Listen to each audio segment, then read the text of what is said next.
ہم حرم کی اندر انٹر ہو رہے ہیں. یہ ہے باب ملک فہد 79.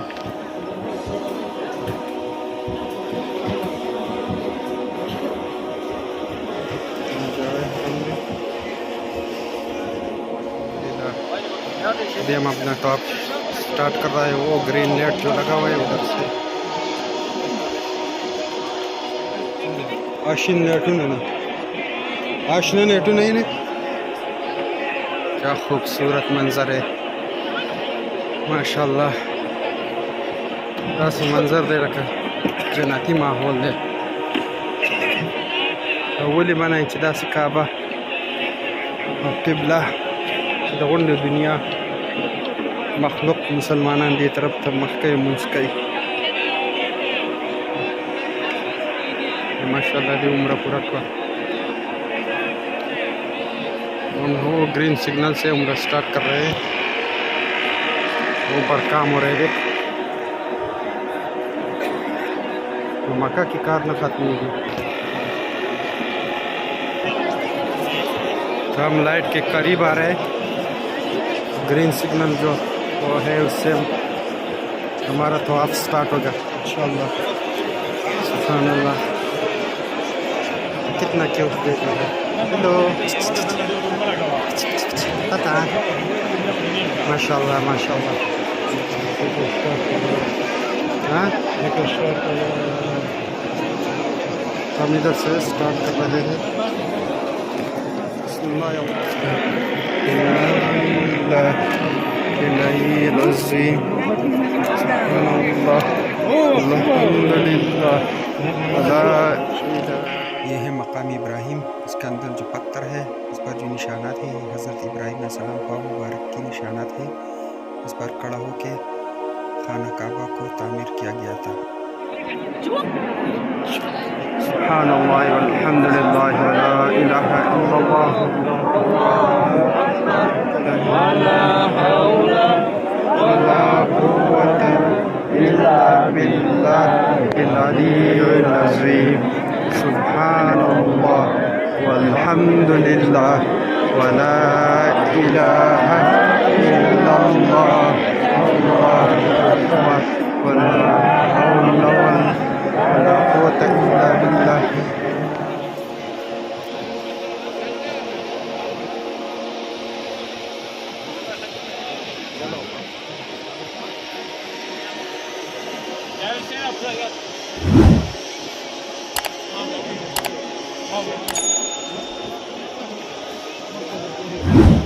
لا الہ الا اللہ.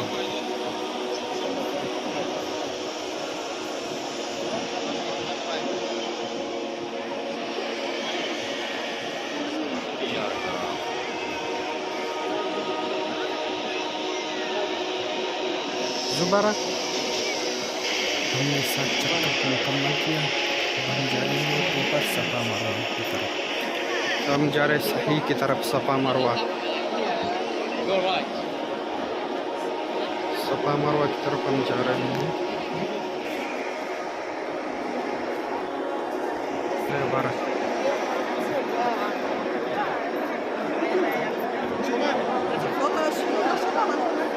سبحان اللہ الحمدللہ ولا.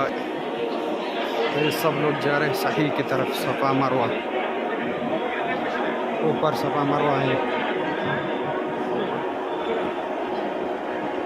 کیا خوبصورت منظر ہے ماشاءاللہ تبارک الرحمن. نیچے لگا ہے آدمی. صفا اور مروہ کے بارے میں جو واقعات ہیں یہ ابھی ہم آپ کو دکھاتے ہیں. ہمارے ساتھ رہیے. صفا مروہ یہ چھوٹی چھوٹی 2 پہاڑیاں ہیں جو خانہ کعبہ کے بالکل قریب ہی ہیں. اور آج کل تو بلند عمارتوں، اونچی سڑکوں اور دونوں پہاڑیوں کے درمیان چھت بن جانے اور تعمیرات کے رد و بدل سے دونوں پہاڑیاں برائے نام ہی کچھ بلندی رکھتی ہیں. انہی دونوں پہاڑیوں پر چڑھ کر اور چکر لگا کر حضرت بی بی ہاجرہ رضی اللہ تعالی عنہا نے اس وقت پانی کی جستجو اور تلاش کی تھی جبکہ حضرت اسماعیل علیہ السلام شیر خوار بچے تھے. تھے اور پیاس کی شدت سے بے قرار ہوئے تھے، اسی لیے زمانہ قدیم سے یہ دونوں پہاڑیاں بہت مقدس مانی جاتی ہیں اور حجاج کرام ان دونوں پہاڑیوں پر چڑھ کر بڑے عقیدت و احترام کے ساتھ طواف کرتے اور دعائیں مانگا کرتے ہیں۔ مگر زمانہ جاہلیت میں ایک مرد جس کا نام اصاف تھا اور ایک عورت جس کا نام نائلہ تھا، ان دونوں نے معاذ اللہ خانہ کعبہ کے اندر برا کام کیا تو ان دونوں پر یہ قہر الہی نازل ہو گیا کہ یہ دونوں مسخ ہو کر پتھر کی مورت اور بت بن گئے۔ پھر زمانہ جاہلیت کے بت پرستوں نے ان دونوں مجسموں کو خانہ کعبہ سے اٹھا کر صفا مروہ کی دونوں پہاڑیوں پر رکھ دیا اور ان دونوں بتوں کی پوجا کرنے لگے۔ پھر جب عرب میں اسلام پھیل گیا تو مسلمان اصاف اور نائلہ دونوں بتوں کی وجہ سے ان دونوں پہاڑیوں پر جانے کو گناہ سمجھتے تھے۔ اس وقت اللہ نے قرآن مجید میں یہ حکم نازل فرمایا کہ صفا اور مروہ کے طواف اور ان دونوں کی زیارت میں کوئی حرج و گناہ نہیں، بلکہ حج و عمرہ دونوں عبادتوں میں صفا و مروہ کا طواف ضروری ہے۔ فتح مکہ کے دن حضور علیہ الصلوۃ والسلام نے ان دونوں پہاڑیوں پر سے اصاف اور نائلہ دونوں بتوں کو توڑ پھوڑ کر نیست و نابود کر دیا اور ان دونوں پہاڑیوں کو حسب دستور سابق مقدس اور معظم قرار دے کر ان دونوں کا طواف حج و عمرہ میں ضروری قرار دیا گیا۔ چنانچہ قرآن مجید میں ارشاد باری تعالیٰ ہے، ان الصفا والمروة من شعائر اللہ فمن حج البيت أو اعتمر فلا جناح عليه أن يطوف بهما ومن تطوع خيرا فإن الله شاكر عليم۔ بے شک صفا اور مروہ اللہ کی نشانیوں میں سے ہے، تو جو اس گھر کا حج یا عمرہ کرے اس پر کچھ گناہ نہیں کہ ان دونوں کے پھیرے کرے، اور جو کوئی بھلی بات اپنی طرف سے کرے تو اللہ نیکی کا صلہ دینے والا خبردار ہے۔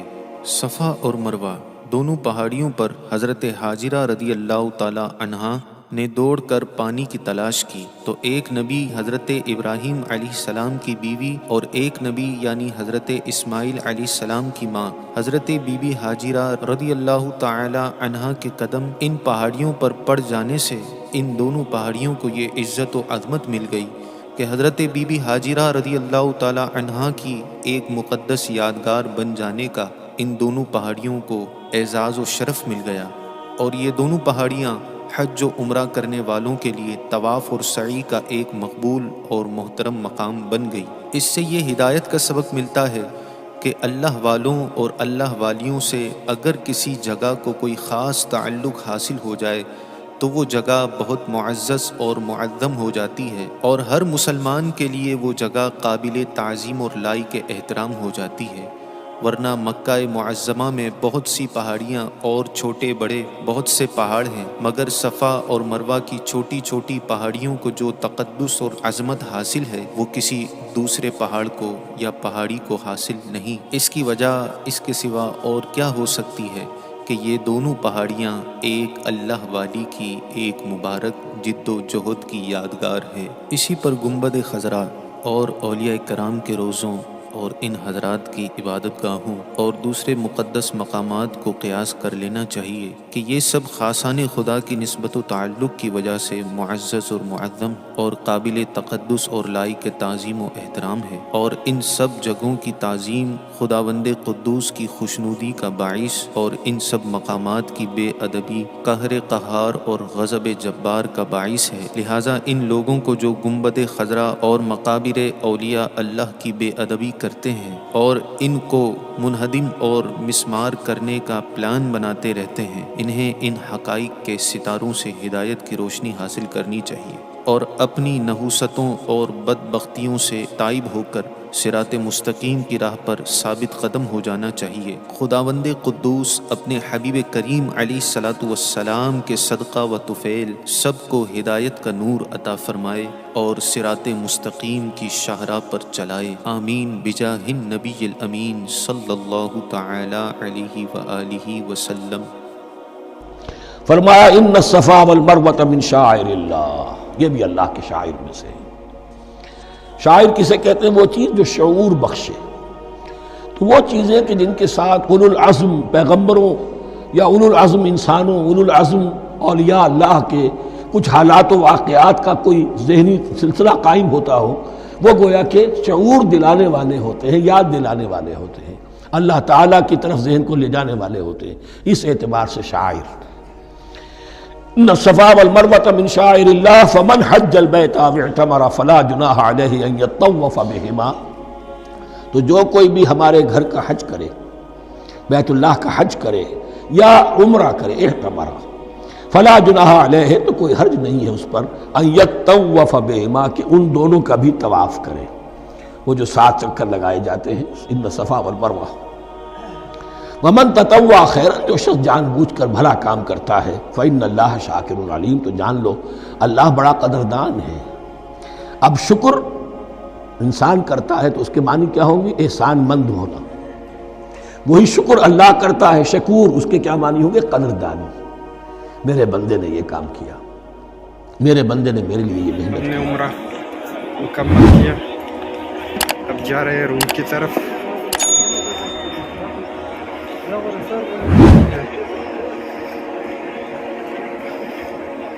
اب جا رہے ہیں روم کی طرف، لیکن اس سے پہلے اپنے بال کٹوانا ہے۔ ظہیر اللہ خان اپنا سر منڈوا رہا ہے، ماشاء اللہ۔